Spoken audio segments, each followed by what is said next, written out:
বিবাহে যদি উপহার দেয় শ্বশুর পক্ষ, পাত্র কি বলে কন্যা পক্ষ, পাত্রপক্ষকে যদি সোনা দেয়, দানা দেয়, টাকা দেয়, সব জায়েজ আছে, সুন্নত।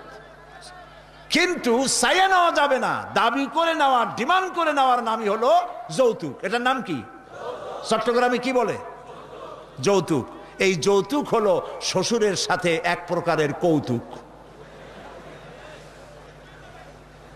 এইভাবে করে চাইয়া টাকা আদায় করা হারাম। চাইয়া টাকা আদায় করা কি? আজকের এই বিশাল তাফসীরুল কোরআন মাহফিলে আমি জানতে চাই যে এই যাদের ছেলে আজ পর্যন্ত বিয়ে দেন নাই, বিবাহ দিতে গিয়ে কন্যা পক্ষের কাছ থেকে হারাম চাইয়া যৌতুক আদায় করে ছেলে বিয়ে দিবেন না, এই রকমের লোক ওয়াদা করতে পারবেন না? মনে করবেন এই কথা যে আল্লাহ মাহফিলে